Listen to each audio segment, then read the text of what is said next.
first thing we're going to do is put a mark on where we want to cut our pipe down. It's always better if you cut the pipe somewhere near a clip. It'll just give it a bit more stability when we go in with our multi-tool.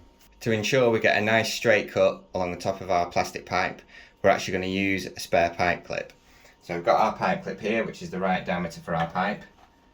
And we're just going to clip this over the top. We now know that that pipe clip is sitting square to our pipe, so we can draw around it and give us a line to follow with our oscillating multi-tool.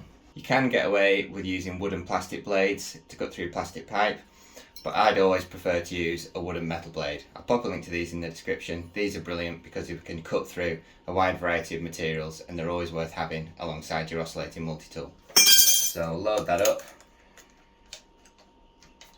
Your speed doesn't matter too much with your multi-tool, but whenever I'm cutting through plastic, I always opt for a slower speed as I feel like it's less likely to burn the plastic pipe. The multi-tool will only ever cut you if you have your finger on the blade. They're very good at not cutting you, so you don't need to be too worried about your fingers coming close to the blade. I always like to use my hand as a guide, and you'll find that multi-tools are very forgiving. Try and keep it in line. You can always go off the tiles to give you a reference, and we've also got the square line we've marked around the top of our pipe. Start the cut slowly, work the multi-tool from side to side until you've cut through your pipe.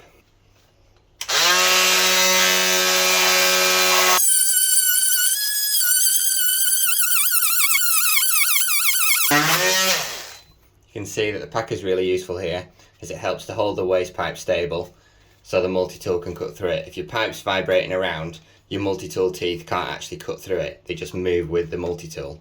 So by having it fixed securely, your blade actually starts to cut through the pipe. Sometimes this little plate on your multi-tool can catch on your pipe, so you might just have to widen it a little bit and then go back in with your multi-tool.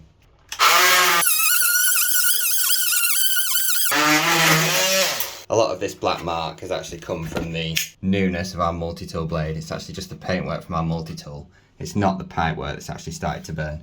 So we're just going to clean that up with a file. Smooth the edge with your file on the inside of the pipe as well.